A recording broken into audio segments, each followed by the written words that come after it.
All right, ladies and gentlemen, welcome back. Welcome back to the Dreams to Reality podcast.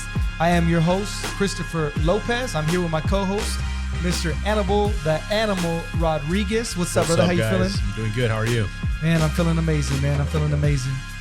Listen, this is episode 3 of this Dreams to Reality podcast, and we're very, very honored to have a very special guest with us. I have actually known this man for the last 14 years. He's taught me a tremendous amount of information, knowledge, and shared his wisdom with me. We're going to be talking to a gentleman today who has been a certified strength and conditioning specialist for the last 12 years. He has a bachelor's in kinesiology with an emphasis in strength and conditioning. He also has a master's in athletic training. We're going to cover the wide spectrum of health and fitness. We're going to talk about mindset. We're going to talk about being an entrepreneur, overcoming adversity, not just in business, but also overcoming adversity when it comes to fitness and nutrition and all that stuff. So it's all going to just blend well together. So listen, I'm so excited about this. And man, he drove down here. He took the time out of his day. And so we're going to get right into it. So let me introduce the owner of Grizzly Baird Fitness, Mr. Jeffrey K Baird. What's up, guys? What's up, man? Thanks for having me on. I appreciate the opportunity. Absolutely. It's our pleasure, brother. Has anybody ever introduced you as Jeffrey K Baird? I doubt it. Not with the K. No, right? That was special. That sounds, yeah. That sounds pretty legit, I right? enjoyed that, yeah. Yeah, like man. It's almost as good as having PhD in front of your name. Well, you know. Hey, you didn't have that, so we had to just throw in the middle initial, you know? I appreciate that. There you go. It kind of ties it all in together, you know? That's what it is, man. So how you feeling today, man? I feel good. I feel good. Enjoyed the drive. I like Pasadena a lot. I just never come out here, so. Awesome. Glad to be out here. Yeah, you took the drive down in that, for people who don't know, he has a brand new, it's a Toyota Supra. He wrapped it. So it's funny when he puts his car next to mine, it looks like a bag of Skittles. That's what it looks like. Yep. The tropical bag of Skittles. Yeah, that's exactly what it is. Now, I don't like those. You like those? Kinda. I mean, they're not bad. The sour Skittles, those are good. The sour ones are good. Yeah, absolutely. Oh, you know what? They kind of look like the sour ones. Like bright neon colors. You know what I mean? Yeah. What's with the neon, guys? Look like why neon?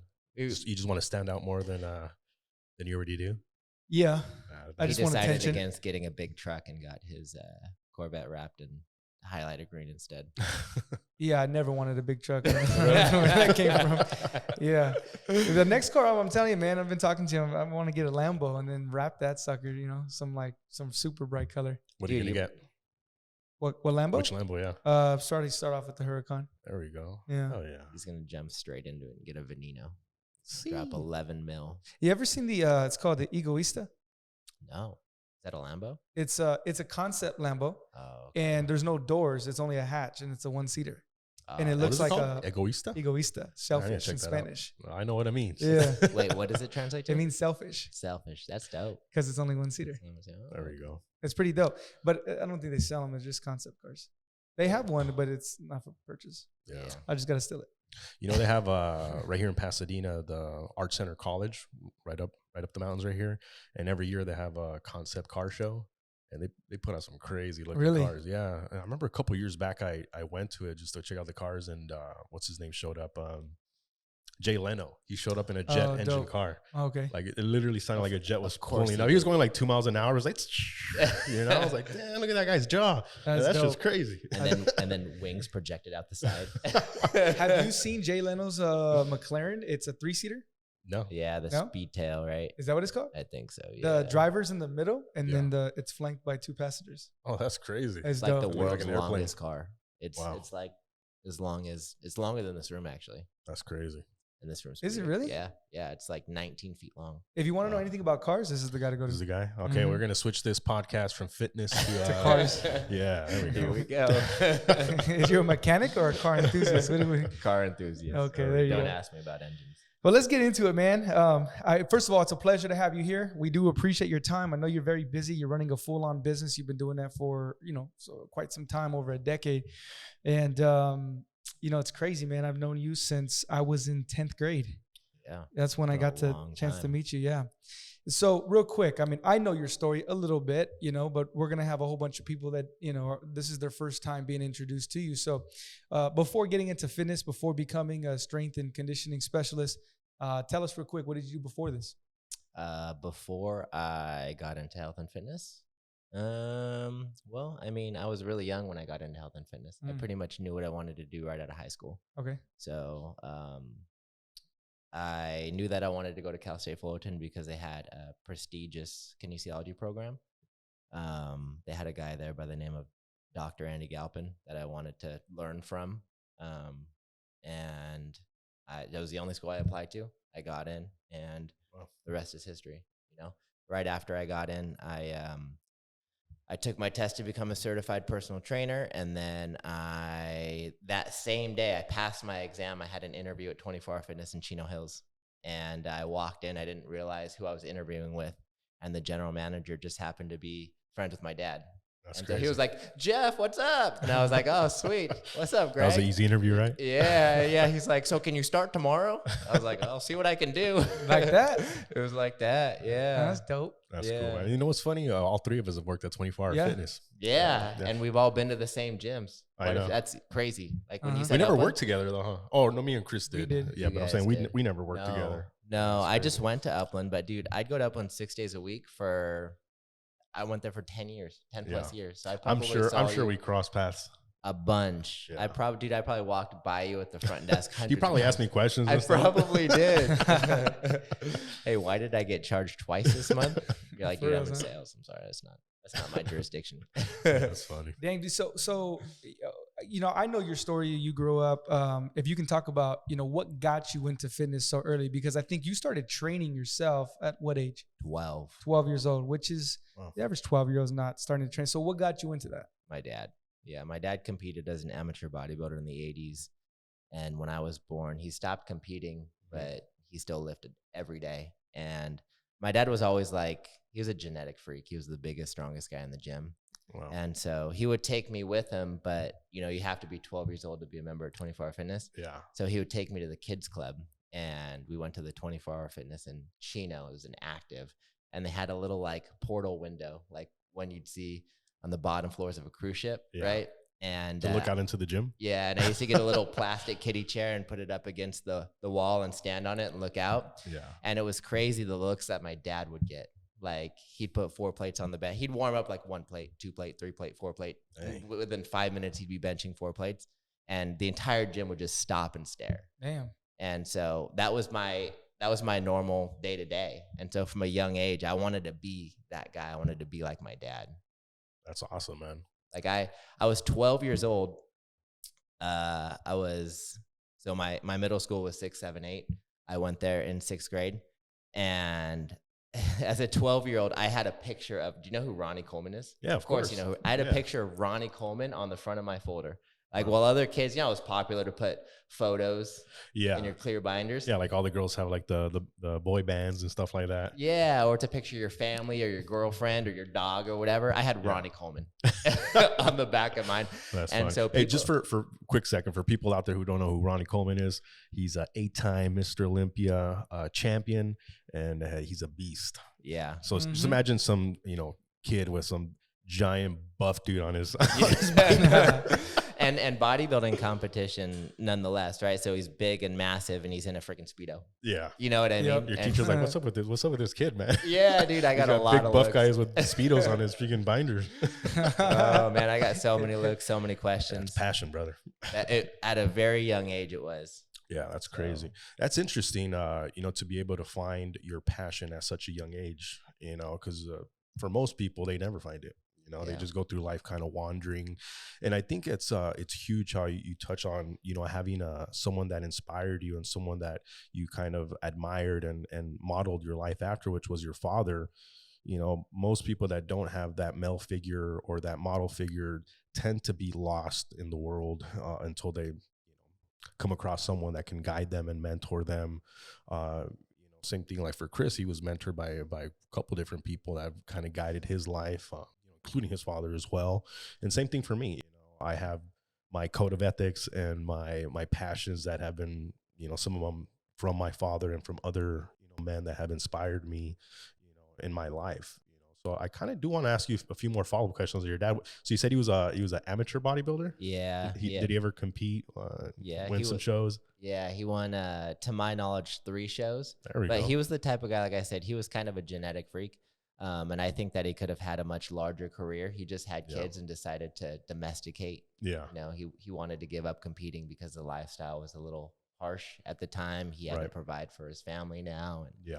And so he didn't have I would say the energy to devote to competing in a way that would make him successful. And so he just kind of hung up his posing trunks and did it recreationally from that point on. But he would step on stage, and you know, when you're that lean, have you ever competed? No. So when you're that lean, you usually get really weak. Right. Like the day of the stage, day of the show, you're probably the weakest you've ever been. Absolutely. You're just skin and muscle. You're super depleted. You're and by depleted, I mean you have no energy, literally stored energy in your body. And you feel it. You feel, foggy. You feel weak. You feel it's inadequate almost. Yeah. Like it's very humbling. It's a very humbling experience. But he would go from stepping on stage, winning a show, and then the next day squatting 600 pounds. Jesus. Like one of his biggest accomplishments is winning first place in a show and then winning a powerlifting meet like the next weekend. Wow, that says a lot. With a 600-pound squat. And then he hung up his trunks, huh? And then he hung up his trunks. So basically what I'm hearing is you killed your dad's dream. I did. I did. I'm just kidding. That's funny. Oh, man. My family might be a lot richer if I was never born. Damn, what a realization. Thanks, Chris. I appreciate it. Yeah. Sorry, man. I could have been, having on my binder your dad, Right, imagine. Speedo's just flexing, with a different guest today, right? Yeah. That's funny, dude. Yeah. That is cool, man. That's crazy. I got a question. So you grew up, it's safe to say your dad's would you say your dad's one of your heroes? Yes. I think that's big, man, because we talk a lot about, having male figures and a role model in your life. And I think you look at the world today, and I think there's a lack of that. I don't know if you would agree with that, but based off of what kind of the climate of the world is right now, it looks like there's a lack of that. So I think that's pretty cool. You grew up, most kids go to the kids club. They're worried about playing, and you're trying to look at what's going on with your dad. That inspired me. Like, you know what I mean? Like if I have a child, I want my child to look at me the same way. So I think that's very cool. So that motivated you into getting into fitness at 12 years old. And then interesting that you said you knew exactly what you wanted to do. Now, I can't relate to that. I don't know if you can relate to that, but I wasn't 12, 13, 14 going like, and when I was 12, I was like, yeah, I do want to go do this, but it didn't pan out. So then when it didn't pan out, I was like, I don't know what the hell I want to do, So you got into fitness. You knew what you wanted to do. What about fitness do you like? Such a broad question, I know, but what, you clearly have a passion for it. Yeah. So what's your passion? There's a certain level of physical power that is empowering with the process of lifting weights, of getting strong, of taking care of your body, of eating right. And I think that there's a huge transference to all other aspects of life. Yeah. I was talking with, actually, Fonny's husband. So I work at a gym called the Rec Shop. I train the owner's husband, and he's an entrepreneur. He's a general contractor. And him and I were having a conversation about why he got into personal training, why he wanted to start with me. And he said he noticed a common theme amongst all successful entrepreneurs. They were all healthy. They were all fit. Yeah. Not all of them did the same thing. Not all of them, power lifted or bodybuilded, but they all did something to work on the quality of their health and fitness. And you know what I mean? And so I think there's just such a huge transference to all aspects of life that is extremely powerful and beneficial for anyone. And I caught on to that at a very young age. Like lifting weights made me feel good. And I wanted to always feel good so that I could do good. Right. Yeah. I mean, most of our audience are young entrepreneurs in different fields, whether they want to also be a successful trainer, or they want to be an artist, or they want to be a business owner in a different field. So it's huge that you're talking about being healthy is one of the key things to success, because if you're going balls to the walls, but you're not treating your body the way you're supposed to, it's going to break down on you, and you're not going to be running on optimal levels. You're not going to be thinking straight. You're not going to have the right energy to put in those extra hours to put your best effort forward. So what is your, I guess, your fitness philosophy? What style of training do you do? What do you recommend for someone that's out there that's, looking to maybe be healthier? They're not eating the best kind of foods. They're not nutritionists. They're just regular people trying to live life, but need to be healthier in some way. Yeah. I think the key to health and fitness is longevity. So the process has to be sustainable. It has to be something that you're going to do comfortably and confidently the rest of your life. And whatever that is, do that.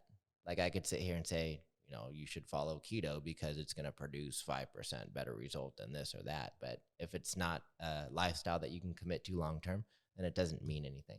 That's funny you say that, because most people just follow these fad diets, these crash diets, these crazy workouts. And, most people, I would say like 90% of the people could follow a diet for like, a month. If, most people can lose 10 pounds, in a month, and then they go back to, regular life and they gain it all back, probably another 10, another 20 the next year, another 30 the following year. And they just, they never truly sustain, as you say, a healthy lifestyle, because they try to just, I want to lose 30 pounds this month, and I'm going to eat a soup diet, or exactly. I'm going to eat the peanut diet. I'm going to do this diet or that diet. And, they'll see results, but it never stays, So that's huge, something sustainable.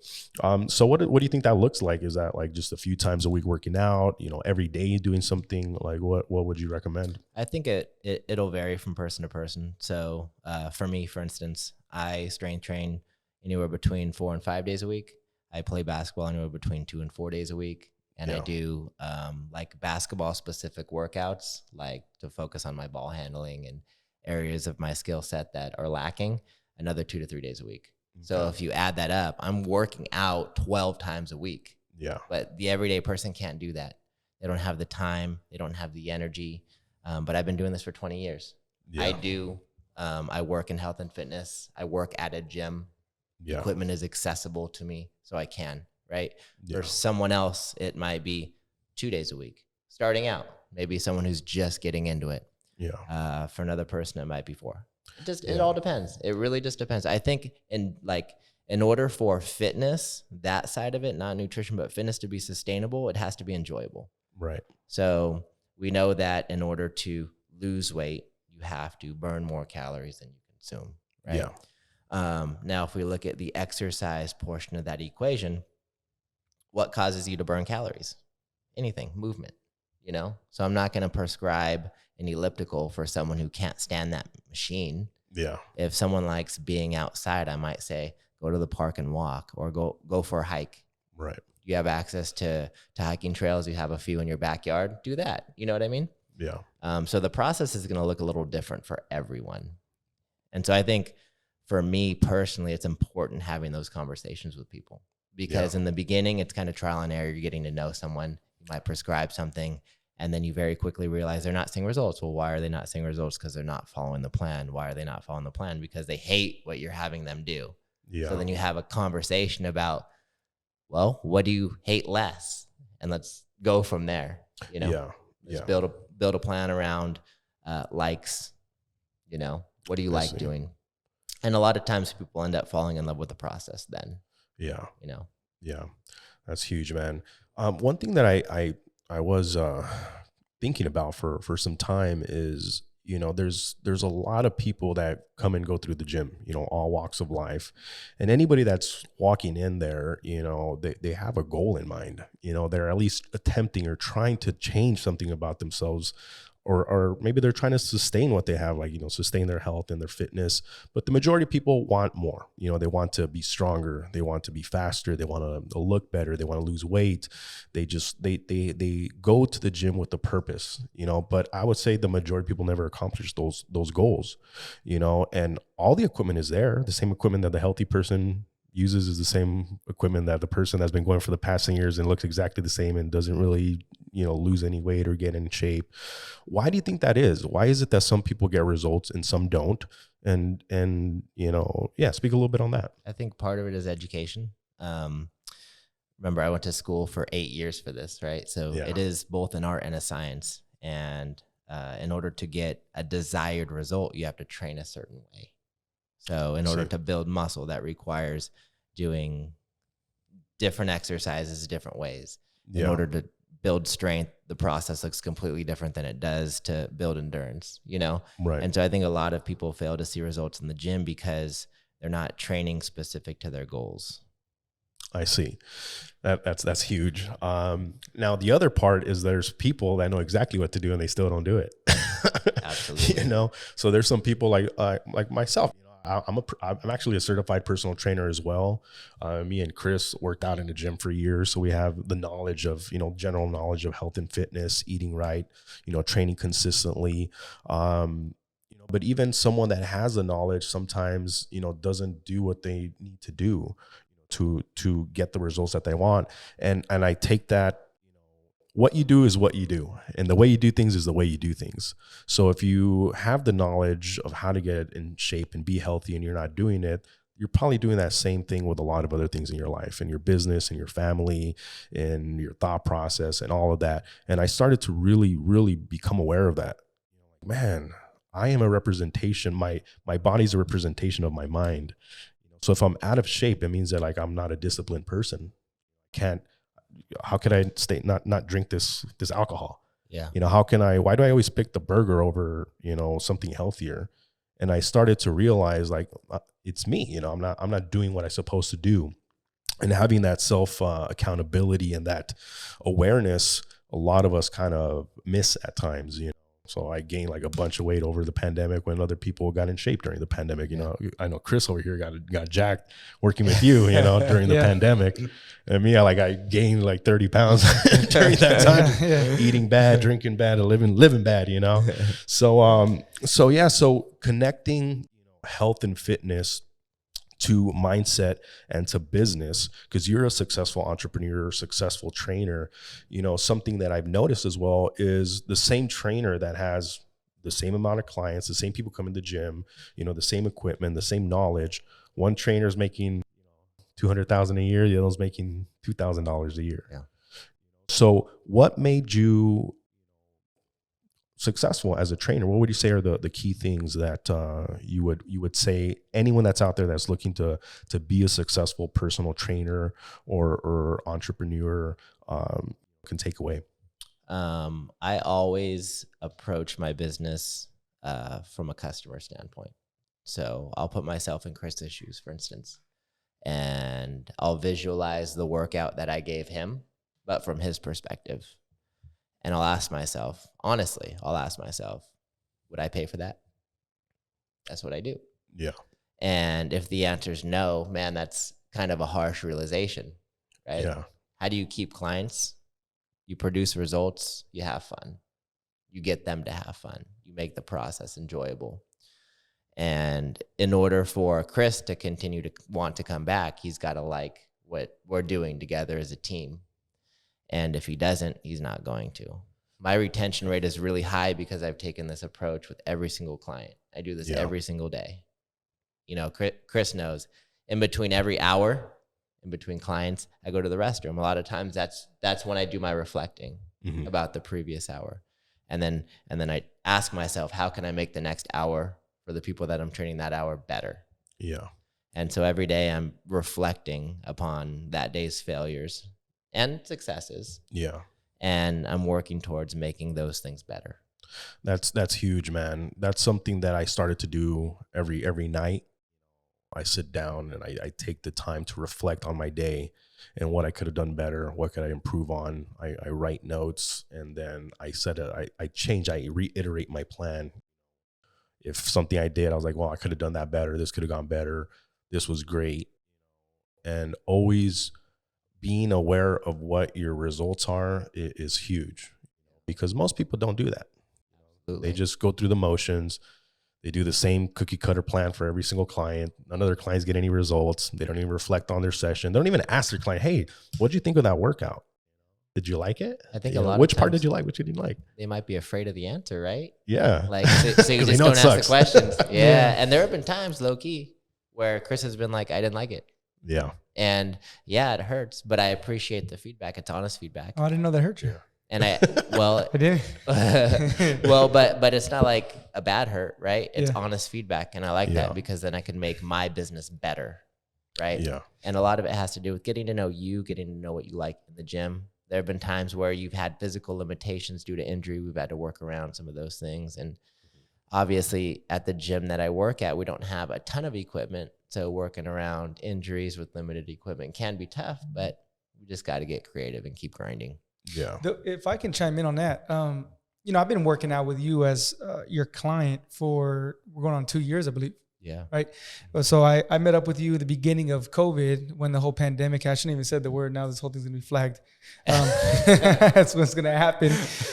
Now our podcast is going to be shadow banned because of that. Rewind. We started working out together the beginning of this 2020. This 2020 event, actually, for my, height, to developing a lot of strength, losing a ton of fat, and really developing more self-confidence and just feeling better overall. And throughout the journey, I like what you said earlier, which is the client falls in love with the process. And the process is up and down. I think that's really for anything, whether it be you're chasing fitness, whether it be you're chasing an entrepreneur goal, whatever it is, you have to fall in love with the process. And I've learned that. I've learned that working out with you. But if I can say this, I think it's so important what you're saying.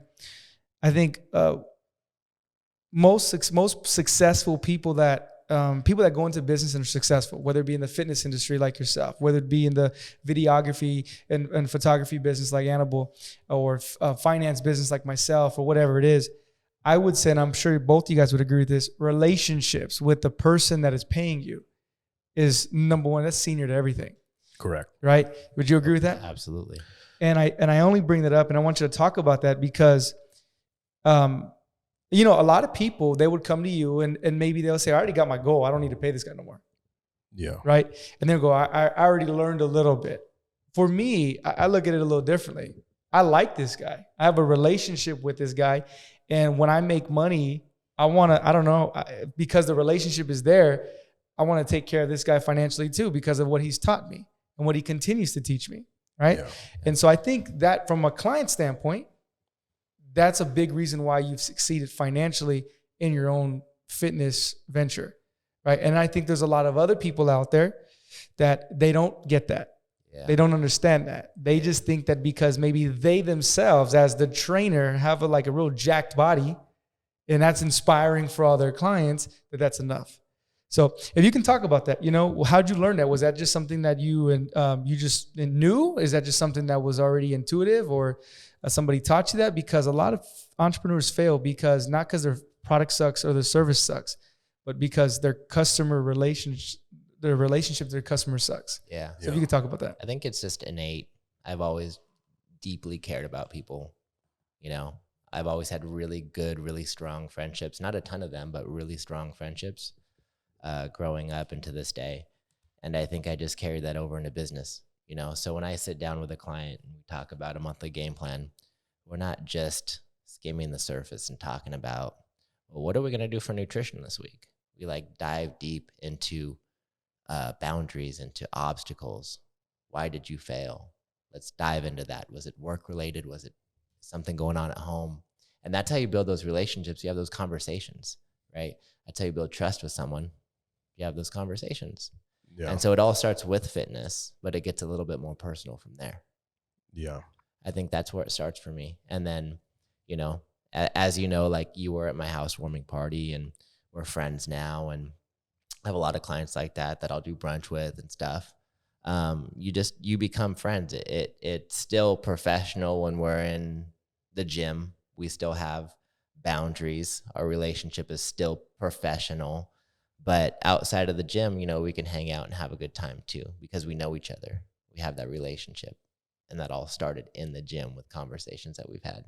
It's crazy because it's fitness that's allowed the the relationship to grow and flourish through those conversations that we've had, getting you from point A to point B, but it ends up becoming so much more than that. Yeah, absolutely. We've talked about this before. You're leading people, right? And so if you go into any business and you're hiring people, or, you know, in your case, you're not hiring people, but you have clients, right? You're in a leadership position. And so talk about that, you know, being a leader, if we can expand on that conversation, because there's going to be a lot of people watching this stuff. Yeah. And they're trying to figure out, how do I grow my business? And I think there's a lot of people that are very good at the technician side of it, which is, I know how to cook very well, or I know how to train very well, or I know how to take photos very well, but they can't grow their business. And I think what they're missing is they're missing the relationship part of this, and they're missing the leadership part of this, because you're leading your clients. Yeah. You know, like when I go to the gym, right, in my own world, I'm a leader. Then I go into your world, and I know I'm a student. I'm not the leader here. I'm not the teacher. I'm the student here. You know, and I never had a problem, because I understand that. But if you can talk about that, you know, like, how important is leadership to you in your business, just in business in general, and what kind of mindset do you need to have behind the topic of leading other people? It's huge. First things first, you can't let your emotions get the best of you. You can't let fatigue influence your interactions with clients. You have to almost put on a facade. In the sense that even if you're struggling yourself in that moment, your clients don't see it. Yeah. Right? They know you're human. They know you're going through it, and you have those conversations too, right? And that's what makes you real. That's what makes the process, I think, even more fulfilling for them, seeing you go through things, but you present them in a way where you're not playing the victim. Right. Right. So I think you present them in a way where it's like, this is what I'm going through, but I'm going to get through it. Yeah. And I think when you lead clients, because all they're doing is working from one obstacle to the next in pursuit of a goal, right? And the obstacles might change as things within their personal lives change, but that's all they're doing.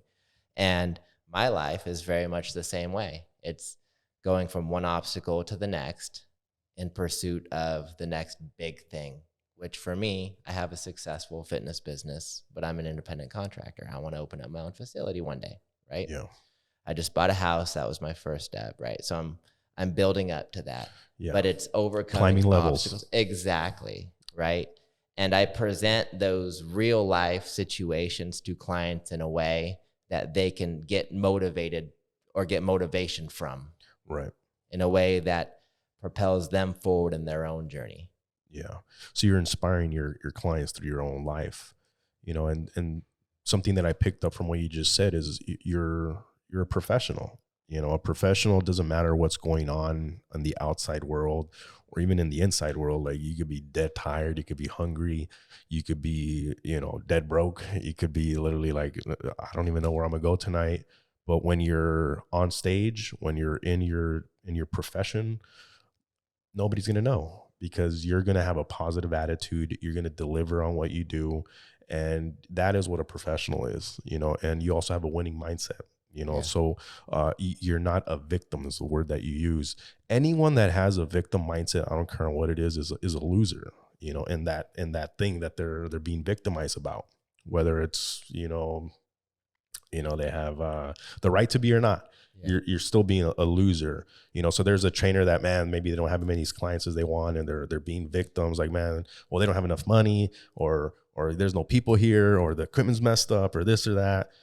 Compared to the person that's successful in that same exact gym, they don't look at that stuff, you know, at the negative side. They look at the positive, you know, and they look at solutions, because at the end of the day, like you said, everybody's overcoming obstacles.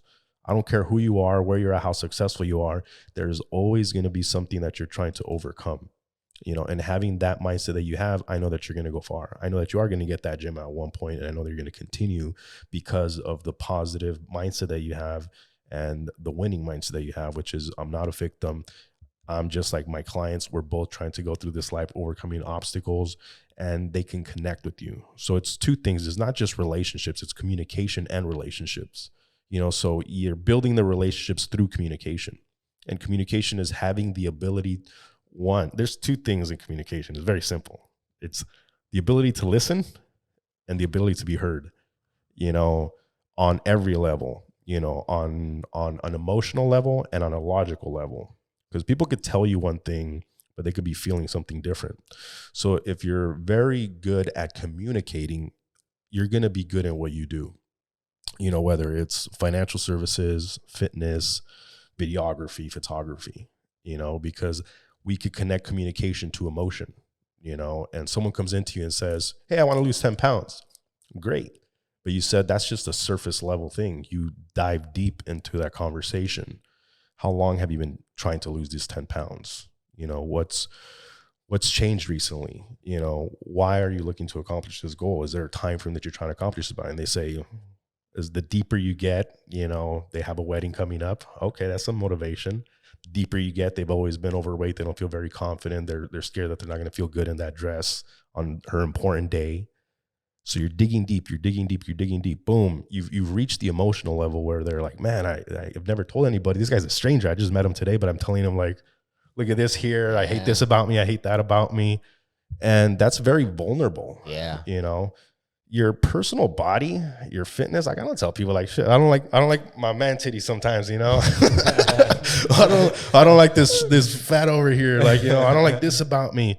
Because it's personal. It's something that they don't feel comfortable sharing with just anyone, So having the ability to do that with you, it tells a lot. It tells that you're someone that people will trust and like, and that's part of being successful. You have to be trusted and liked, and same thing. Finances. Nobody wants to talk about their finances. Are you tripping? Mm-hmm. You want to see how broke I am? Yeah. Like, I might look rich. I might have a nice car, but look at all this debt I got. I might have this. So having the ability to communicate, listen to people, truly, truly listen to them without trying to just think of how you're going to sell something, and try to be heard, which means give them value. Yeah. Is what I have observed, the difference between someone that's successful and someone that's not. And just by hearing you for the last, 40 minutes, I can tell that you have that. So you have the knowledge, but you also have the ability to communicate, and you have the ability to build relationships. So that's huge, man. When you mentioned sales earlier, that kind of struck a chord with me. Like, I don't even view my job as a sales job, right? People come to me and I present a solution. Yeah. And I get them to open up about their obstacles, and I present an even deeper solution, and the process goes on, and we get them from point A to point B. In my head, I don't even think I'm selling them on something. That's how it should feel. That's how everything should feel. It should feel as a problem solving, solution finding, so everybody out there that's listening is very, very huge. Whatever field you're in, whatever you're doing, your number one focus should be on your client and finding a solution for them for whatever their problem is, and giving them the quickest, most efficient, and highest results with that problem that they have. And people will pay, whatever it is to solve their problems. And the reality is if somebody genuinely wants what they're seeking you out for, then they'll pay the amount if they find value in it. Yeah. But if they don't find value in it, they won't. Yeah. That means they don't really want it enough to make it a priority. What's the saying? Price is only an issue in the absence of value. That's it. 100%. Absolutely. And so everything you're saying right now, it's so universal. Say that again. Price is only an issue in the absence of value. That's true. That's it. When you see value in something, it doesn't matter how much it costs, because you're not looking at it like it's costing. You're not looking at, it's going to take X amount of dollars from me. You don't look at it that way. You look at it like, this is how much it's going to take for me to get that. So it's a different perspective. Yeah. And so it's interesting because, in my line of work, I meet a lot of people who always say, well, I'm not really good at sales. I'm not good at sales. I'm not really into sales. And it's funny because as they're telling me they're not into sales, they're selling me on the idea that they're not into sales, right?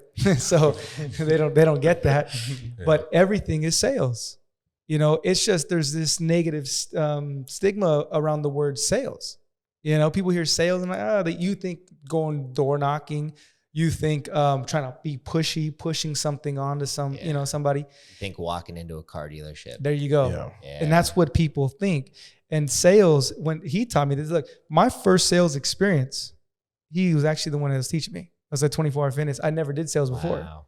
And he started to teach me. I remember one thing you said to me a long time ago was, you said something along the lines like a velvet fist. If you remember that? Yeah. You remember that? A velvet glove. A velvet glove. And I said, what the hell does that mean? Go ahead and explain it. Dude, that was so long ago. I'm still trying to remember what I was thinking. Okay. But the full saying is a velvet glove with a steel fist. Yes. A velvet glove with a steel fist, which is basically telling somebody the hard truth that they need to tell, that they need to hear, but you wrap it up so nicely that they don't even realize. It's like it's like giving a baby a medicine, but you hide it in something else. Yeah. I remember the conversation now. It was like when you were being a little too rough when telling people that they needed to lose weight or whatever. Yeah, I was like, you fat ass. I was like, dude, you can't come up to people and punch them in the face, with an iron fist. Mm-hmm. I said, you got to wear a velvet glove. You're like, well, velvet glove? Like, what are you talking about? I was like, where do I buy one of those? That's a big thing though, man, funny. Because you like listen to what you just said, right? I don't look at it like I'm selling, but you are. But in your head, it's not, I'm not selling. I'm just presenting a solution. And if you really want it, you're going to get it. And I think that, and this is an interesting thing, because you're 100% committed to what you do. You're 100% disciplined, but you're also 100% unattached from the outcome. And that right there allows you, your energy is different. Yeah. So when you sit across the table from that client, from that potential prospect or whoever it is, you don't have a sense of neediness or desperate. I can't sense it on you. I can't smell it on you. And I think people for sure can sense that. Yeah. Women can sense that on a man. Yeah, definitely. Yeah, very true. Clients can sense it on a salesman or a saleswoman. So if you want to get good at sales, the first thing you got to understand is you got to stop with the idea, I'm not in sales. Yes, you are. We're all in sales. Right? I'm not talking to you. I'm talking to everybody else here. People are in sales. That's what we do. But if you get very good at your craft and you dedicate yourself to what you do, it kind of sells itself at that point. Yeah. And I think that's what separates you from a lot of other people is the relationship, the communication, the leadership standpoint that you take. I'm your client. I've been a client for 2 years now. I've never felt like, oh, wow, this dude sold me. Yeah. It wasn't that way. I think you probably came to me initially for my knowledge, right? Yeah. Because you knew my background and then you ended up staying for other reasons. Yeah, 100%. 100%. And, and I've said this to you before he came here. Yeah. My respect for you has a lot to do with how knowledgeable you are in the field that you're in. You can tell when you meet somebody, like they're doing it just to make a living or this is really what they're about. Yeah. Like this dude is about this shit. And so that's my respect to you because I know when we get into, we'll be working out sometimes and I ask him like a simple question and then he gets like, are you reading out of a textbook right now? Like, I don't need to know all that shit, you know? Just tell me why my wrist hurts. He starts naming all these bones and all these muscles and ligaments. And then he's like, well, this happens and this happens. I'm like, dude, like we got to work out right now, okay? Put some ice on it. Yeah, like I got 45 seconds during these sets. I don't have enough time to sit here and do a whole. But the thing I like about it is you geek out about it, which shows me you know what you're doing. You go ask somebody else who looks jacked, ask them a simple question, they just give you a stupid answer. Yeah. Then you go, eat more protein, lift heavier. You know what I'm saying? Yeah. It's funny because like you've learned a lot whether you realize it or not. You've learned a lot from me over the 2 years that we've been training together. For sure. And so you can spot every single person in the gym who either knows what they're doing or doesn't. Mm-hmm. 100%. Like from a mile away. 100%. Like it's almost like even most trainers, you're probably more knowledgeable than most trainers at most commercial gyms. Yeah. I would say just based on the information that you've picked up through the philosophies and concepts that I've been able to teach you in health and fitness since we started together. Yeah, that's huge, man. And that's what a professional gets paid for, their expertise and their knowledge, So it took you years, you had to go to school, you had to invest time, you had to invest energy, you had to invest money, and now you are an expert in your field, and that's what people are compensating you for, is for that knowledge and that experience and that wisdom that you have. And that's what anyone that's aspiring to be successful in something should do is put in the work, put in the time, invest in yourself.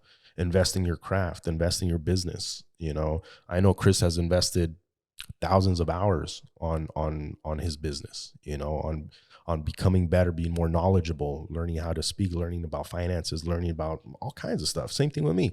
I put in a lot of time, energy, money into my videography business so that when I show up on set, my client doesn't have to think about anything. I'm the one that's going to have to be worrying about 3,000 things in my head, but I've put in the work already, and that's what I'm getting compensated for, you know? So same thing with you. When your client shows up, you are the expert. Imagine you're a mechanic and they're pulling up in their car, you know, and their Bugatti, and you're the expert Bugatti specialist. So they're like, man, I have this kink here. This thing's doing this, is doing that. You're like, all right, cool. Step out of the way. And it's a beautiful thing when you see someone that, one, is an expert in their field, and two, that they love it. What you said, the word geek out, that is a special thing to see when someone, you know, loves and has a passion for what they do. Because you could just observe it and be like, man, that's freaking awesome. Yeah. You know, you see a musician that just loves playing the guitar, loves teaching, and it's just, you hear him playing, you're like, wow, even if you don't like that style of music, you're going to be impressed. You know, someone that's well spoken and they go on stage and they give a beautiful speech, you're like, man, that moved me. You know, how did he do that? And they love it. You know, same thing with someone that's into fitness. I find it beautiful when someone, you know, not only takes care of their own body, but has the knowledge to share with other people, you know? So I respect that. Yeah. Appreciate that. So I have a question, kind of switching gears here a little bit, you know, kind of if you could give some advice. Let's say there's people watching here and they say, well, you know, I have a really hard time staying on track. I have a really hard time, you know, I start a diet on Monday and then I fuck it up on Monday night. Right? You know what I mean? Same day. Yeah, hey, I have a great breakfast, a great lunch, and then I fuck it all up at 11 o'clock at night. I feel like he's asking me a personal question. Asking for a friend. Yeah, I'm asking for a friend, bro. That's funny. Yeah.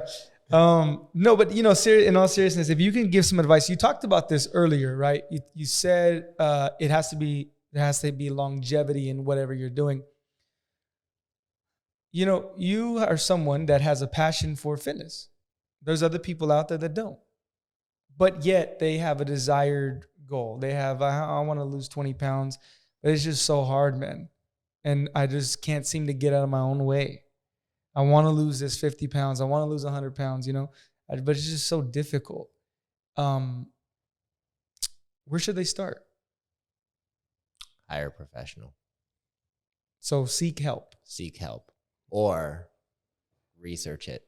Yeah. Like it's your number one priority. Yeah. Let's go to the hire the professional part. This is a good thing. Talk about why hiring a professional is going to help. Yeah, we know the knowledge. We understand that. But somebody can make the argument, I could go on YouTube and find all that stuff, which they probably can't get all of that. I get that. But they can get a lot. Yeah, right? They can get enough. But what other than the knowledge does hiring a professional do for somebody who's really just, I just can't get in my own way, man? Well, a lot of it boils down to accountability. There you go. Right? Mm-hmm. So like, if you know that the next time you walk into the gym, I'm going to throw you on my scale, you're going to make sure that you eat well the night before. And that's just a very broad example, because obviously we know that weight isn't the only metric to track progress, but that's what it boils down to. You know, I have a lot of clients who have been with me for several years who know what to do because I've taught them so much, but they wouldn't do it on their own. Yeah. That's why they keep coming back. So accountability is a huge thing. Even for myself, you know, holding myself accountable. There are times I got to go through phases. It's up and down. I'm not always working out 12 times a week. I'm not always on my diet. Sometimes I'm a little fluffier. Sometimes I'm a little leaner, you know? Mm-hmm. Sometimes it's even hard for me to hold myself accountable. But we talked about being a great leader earlier. And the second I realize that I'm not holding myself accountable as the professional in this situation, I'm right back on it. And so I'm disciplined, holding myself accountable. Because in a sense, you're on stage. People are watching you. Mm-hmm. Those that give you money. Yep. If I post a picture of me standing next to Sam at the river and I look chubby, I'm going to get called out real fast. That's why he keeps his shirt on. You know what's funny?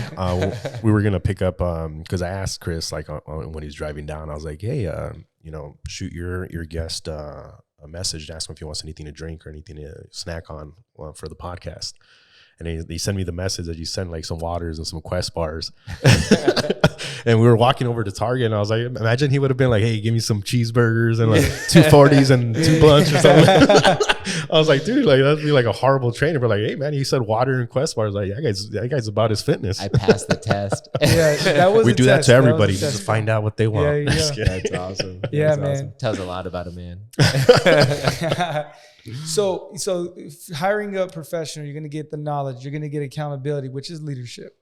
What else would you say?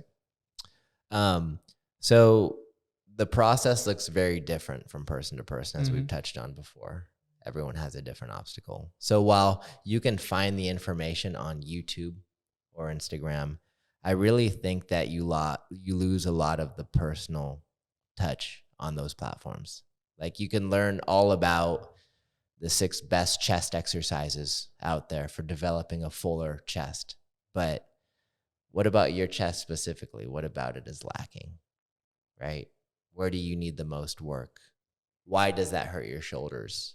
Why do you not feel that in your chest? You lose a lot of the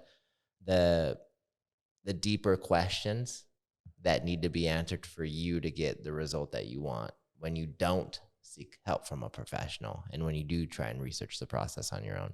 So it's a lot more cookie cutter when you do the research on your own versus hiring a professional for help.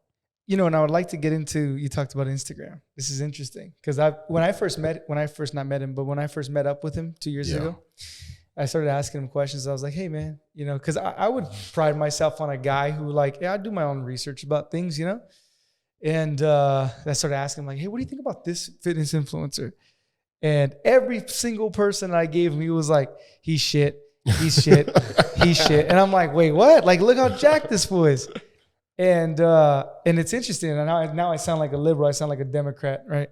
There's a lot of misinformation, about fitness online and YouTube and all this other stuff. And you've shown me by being around you for 2 years, you've shown me a lot of it is really just to make money. Yeah. And it's a lot of gimmicks, a lot of bullshit, a lot of lies. Yeah. And like, for instance, like one that's coming to my mind right now, right? Oh, you can't eat past 10 o'clock. Yeah. And there's people out there that really believe that. Like you can't eat past 10 o'clock because you're going to get fat when you A lot of people. Yeah. Did you know that when it gets darker, you get fatter? Just kidding. The second the sun sets. Yeah, you can't. Yeah, right. You ingest a single calorie. That's going straight to your hips. Yeah, for real, huh? That's funny. So yeah, you taught me that, and so there's a lot of misinformation out there. And I think that that's a big reason why you need to hire a professional. And I think that you'll really know whether the guy's a professional based off of several different things that you're going to see. Yeah. What is he talking about? What are his credentials? What kind of results his clients gets, Yeah, because how about this? A lot of trainers get great results for themselves. Yeah. And then their clients, I hate to say it, but they don't. Yeah. That would be nice. They don't look anything like them. One thing a lot of trainers have is the motivation to work out. That's it, right? And if you're motivated to work out, it's like just slamming your foot on the gas pedal. You're going to go. You might not go necessarily in the right direction. You might hit a couple of things on the way, but you are moving. You're still going to get results to some degree. So, doesn't matter the trainer. I think people get into personal training on any level to look better, to feel better, but those are highly motivated individuals nonetheless. Yeah. These are people who know how to put their foot on the gas pedal, right? And get results for themselves. But the second they got to do it for others, it's different. Yeah, I think that's huge, man. So, cool. So hiring a professional, I understand that. Submitting to the accountability is probably I would say more than 50% of it. Would you agree with that? Yeah. And there's people out there that have a real hard time submitting to anybody's accountability because they want to do it their way. And, but I always believe this. Hey, if you knew how to do it, you'd have already done it. Yeah, absolutely. I also think that the more legit of a professional you are, the easier it is for people to submit to your leadership. Yeah. Like if somebody knows you know what you're talking about, Yeah. if they know that you can get them to where they want to be, doesn't matter how big of an ego they have, they're going to submit because they know that you're their ticket to get to where they want to be. 100%. Yeah, that's so true, man. That's so true. So a lot of really cruddy trainers, the second their client finds a hole in their knowledge, credibility lost, walls up, their ego's large again, and they don't take anything they say seriously. But I've never, like, I have, and I think that's why a lot of male trainers have a lot of female clients. But I have. Because they don't challenge them? I have an equal number of men and women. Yeah. At times, I have more men than I do women. And I think it's harder for men to submit. But I don't have that issue getting men to submit in the gym because they respect my knowledge. They respect my leadership. Yeah, that's a good point. I never thought about that. You see a lot of that. Is very true. You see a lot of male trainers, and they have a bunch of female people that they're training, which ain't all necessarily bad, but that makes sense why they don't have a lot of. I get it now. That makes a lot of sense. Never thought of it that way. Yeah, it's big, man. But do you see a lot of female trainers training males? No, I have seen it, but it's rare. It's pretty rare. Yeah. I don't know why. I'm sure you know why. Well, what are your thoughts? I don't. Yeah, I don't know. I don't think a man's gonna submit to a female's lead. I just wanted you to say that. Yeah, I know. I didn't want to be the one to say it. I wanted you to say canceled. Yeah. I'll say all the things that we all think, but most people are afraid to say because I don't want to get canceled. It's the fucking truth, man. It's the fucking truth. It is what it is. For that. It is what it is, man. A man's not gonna submit to a woman's lead. It's just not. Most are not. Yeah. Most are not. Yeah. I know there's gonna be some fucking haters in the comments and shit. It's not true. That's not true. I know Jack over here submits. Shut up, okay? You know what I'm talking about. And then everyone's quick to provide one example, right? Yeah, and that's not just regarding this topic. That's with everything. Right? All the time. But so-and-so, dude, there are 7 billion people on the planet. Stop giving me one example to prove your point. Get out of here. Now that we're on the topic of people talking shit and haters, right? Let's get into that. This is all a part of health and fitness. It's called... it's mental health. It's what's the word I'm looking for? It's like mental recovery. Oh, there we go. It's like, this is what like doing... Rest and recovery? Yeah, for sure. But it's more mental. We're like doing verbal yoga. There we go. That's exactly what it is. In your journey of starting your own business, we haven't really covered this. You know, what are some of what are some adversities that you faced? Have you faced negative people challenging you, talking shit to you, telling you don't, haters? Have you had your fair share of that? I would assume yes, but I don't know. Not too much. No? Believe it or not. Yeah, I think because I've always cancel the podcast. We're looking for something juicy. I don't know. I also like when people try and come at me sideways, I don't really take them seriously. What do you mean? Like I don't let people get under my skin. Okay. So if someone comes at me and they're trying to start some shit because they don't like what I said in the gym about A, B, and C, or because they have a different philosophy, whatever, I don't care. I'm going to tell you why you're wrong because I'm smarter than you. Shut up. Sit down. I like that. Yeah. Confidence. Yeah. And I think I don't have a big ego. I'm very good at making myself vulnerable. And I think that's powerful because I don't get butthurt about anything. Yeah. You know what I mean? Yeah. You have to have a thick skin if you're going to be in any business. You can't let other people's words affect your emotions because your emotions will affect your actions. So someone comes up to you and you try to get under your skin, like you said, that they're essentially trying to get you to change your behavior to make you fail, essentially. Yeah. So having that ability to not allow others to negatively affect you is a huge part to success in anything. If let's say you're trying to lose some weight, right? And you've been going to the gym every day, you've been exercising, you hired a trainer, you're eating right. 3 weeks in, you've lost maybe a few pounds, and then you're kind of proud of that. And then you walk into your house and, your your sister, sibling, brother, mother, friend, whatever it is, tells you like, man, you look just as fat as he's always been. Why are you wasting all that time in the gym? What the hell's wrong with you? That's fucked up. You know, hey, there's people like that, believe it or not. Yeah. Like, why are you going to the gym? Or are you trying to pick up on some girls and leave me if it's your life or something? Yeah. You know, what is the answer? And, that's some chick you dump. And so yes. And you allow those words to hit you and affect your emotions and change your behavior, you're never going to accomplish anything. Because I realize that, like, man, these people are trying to prevent you from accomplishing the thing that you want to do. So we have to be aware of that, and we can't allow the negative, you know, whether it's people talking crap to you or talking crap about you, affect anything that you're going to do, because you're confident in your purpose and your path and what you're trying to accomplish, and you're going to stick to that. Yeah. And you can't waste your resources, which is your energy, your time, your money, anything on anyone or anything that's going to take you away from that goal.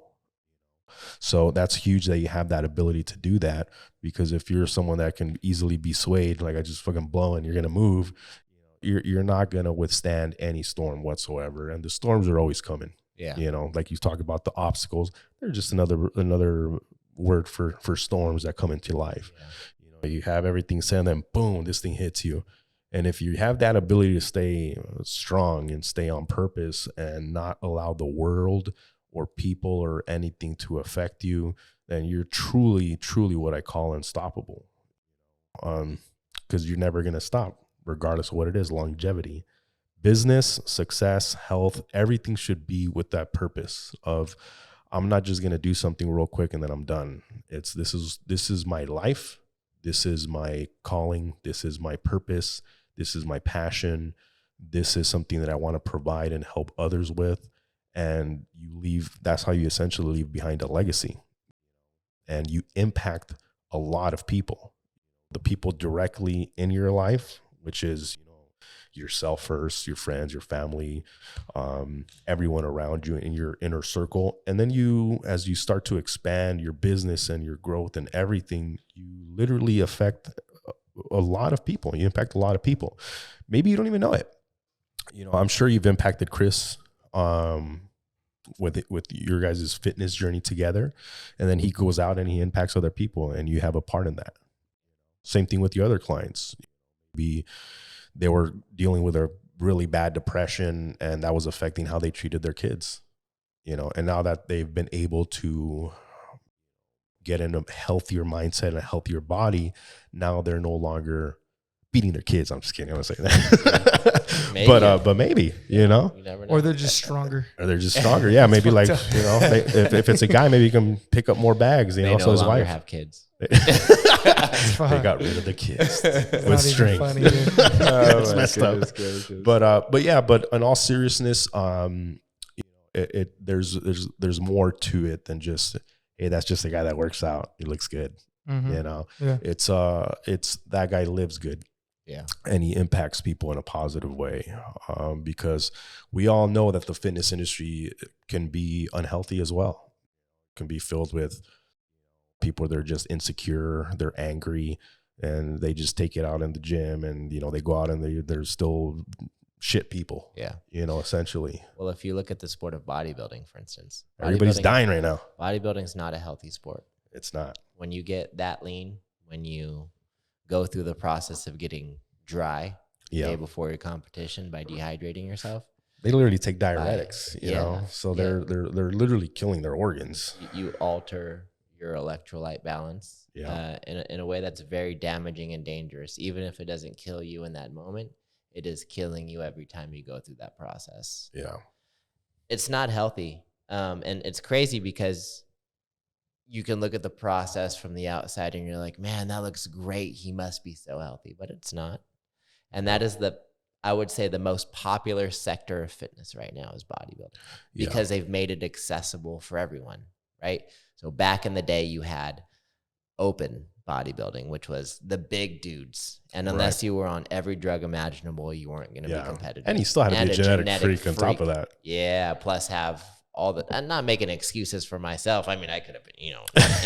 I could have been Ron Coleman. Right. But it was that, and then the 212 or the 200. Yeah, you just shorter version of the same guy. Exactly. And then they created physique and classic physique and women's division. They got all kinds of crazy divisions now. I've seen fitness, figure. They have. What's the one where the guys wear the shorts? That one's physique. That's physique. Yeah, and then the shorter, those are classic. There's classic now. Yeah, and that's because the dudes in physique got too jacked to fit the mold of what they were looking for in that category. Yeah, they're looking more. So they were like, okay, body, these guys are too big now. Let's create an in between, something that fits between physique and bodybuilding. And so they created classic physique. So, I mean, regardless, the sport of bodybuilding, while it looks good from an outsider standpoint, it is not healthy. Right. So, like you were saying, it can be just as unhealthy, toxic, and damaging as it can be healthy. Right. Well, Chris, do you have any other follow-up questions? I've learned a lot from this. We've sat down. I see you almost every single day, and we have I have the opportunity to pick your brain and ask you questions. I do that in the gym, and I've learned a lot from you, man. Not just about fitness, but as we've covered on here, leadership and business, and we've talked about your business plans and all that other good stuff about the future. So as we close out here, I do have a question for you. Yeah. In the next year, 2 years, we've talked about this. What are some of your goals that you plan on executing? 2 years to have my fitness facility open. I'm in the process of creating and fine-tuning a bunch of systems. I think those are important for business as well. If you can make a process efficient, you save a lot of time. Yeah. And so I have a bunch of systems that I utilize with my clients. I'm going to expand upon some of those systems so that I can target a larger audience. Obviously, when I open a gym, I'm going to go from having 30 clients to hundreds of members. Right. And because they're members and not all necessarily personal training clients, some of those systems look a little different. Yeah. So I think systems is huge. That's another thing we can touch on. But regardless, that's what I got to do. I got to create those systems to set the stage for me to accomplish that goal. So that's the next step. Is creating those systems. And I want to create systems that nobody has created in the industry thus far. And I've shown you my model already, and I think it's going to be very, very, very successful. That's exciting, brother. That's exciting. I definitely want to thank you for coming on this podcast, and definitely want to have a follow-up podcast with you. Once you get the ball rolling. We can talk about cars too. We could talk about all kinds of stuff. We'll definitely have you back on at some point. And what gym did you say you work out of, and what city? Right now, I'm at Rec Shop in Chino.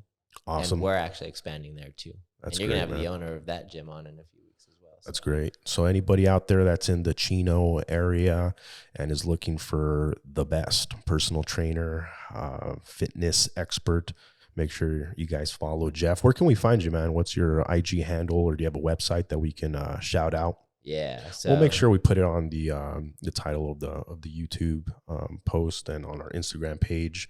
But make sure you guys follow him, and if you have any questions, I'm sure he'll be able to answer those for you when it comes to health and fitness or life in general.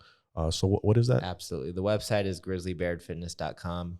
Baird is spelled B-A-I-R, and D as in dog. My Instagram is grizzly_Baird_fit. And I don't have Twitter. Awesome.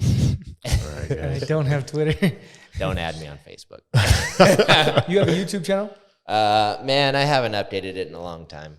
So okay. I wouldn't even, it's under construction. So don't go to the YouTube. Don't go to That's what he's saying right now. I got to delete all those 9-year-old videos that That's I posted funny. that make me cringe every time I look through my history. Hey man, sometimes it's good to reflect back on where you started and where you're at right now. Wow. So be appreciative of that. And nobody's good when they first started anything, So I'm sure our first videos are gonna look a lot different from our latest ones. So so thank you guys for staying and watching this and hearing this podcast.